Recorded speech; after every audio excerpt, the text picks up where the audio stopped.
Alors bonjour Agathe, merci pour ta disponibilité. Alors je vais d'abord te demander depuis combien de temps est-ce que tu es en contact avec cet entraînement, donc la mindfulness? Ça fait maintenant une petite année et demie. Un an et demi.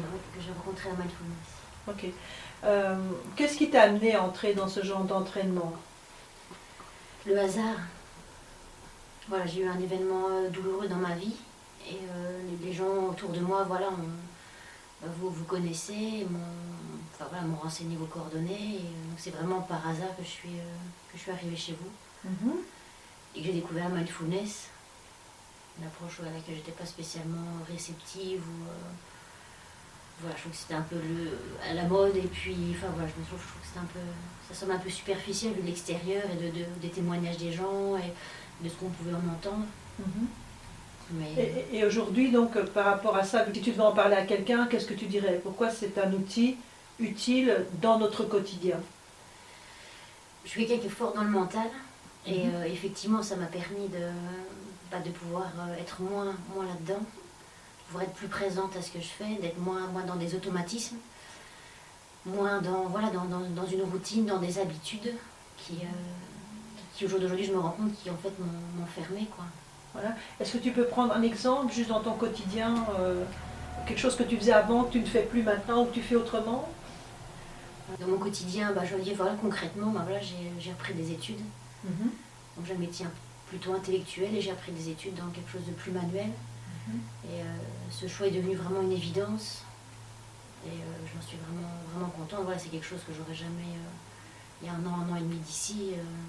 Est-ce qu'on peut dire que maintenant tu as trouvé la plus juste distance par rapport à toi? J'ai encore du boulot. J'ai encore du boulot, mais voilà, je sens que il y a des poids en moins des poids qui partent, des choses qui font partie de mon histoire, qui ne m'appartenaient pas.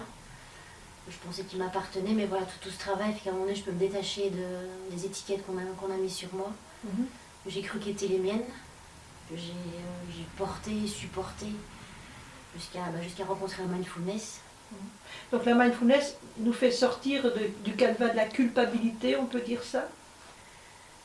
Oui, de la culpabilité, de l'idée qu'on a, que les gens ont de nous.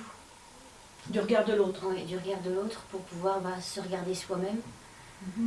Après, justement, comme tu es quelqu'un de très persévérant et de constant, dans les obstacles à la pratique, quels sont ceux que toi tu pourrais dire pour les personnes peut-être qui seraient plus à se décourager assez rapidement, qui font partie du travail, que l'on doit observer et que l'on doit évidemment gérer?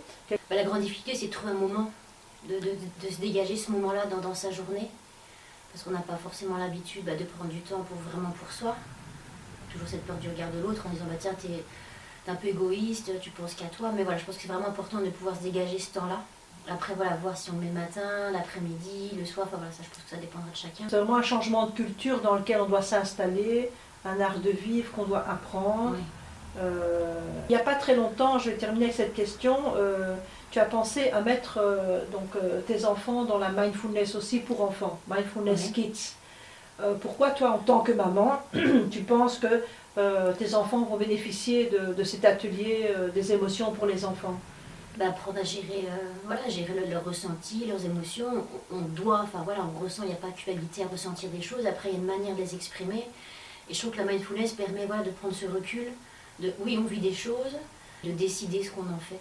Voilà, donc c'est la position de l'observateur qui est une des compétences en mindfulness. Et donc ce que tu as l'air de dire, mais qui est vrai, qui est juste, c'est qu'on a un temps en plus par rapport à l'expression émotionnelle, même quand il s'agit de la colère. Autant l'enfant qui peut exprimer d'une manière plus recevable que des cris, des hurlements ou des insultes. Et je trouve qu'on gagne dans la richesse de l'échange et du partage, quoi.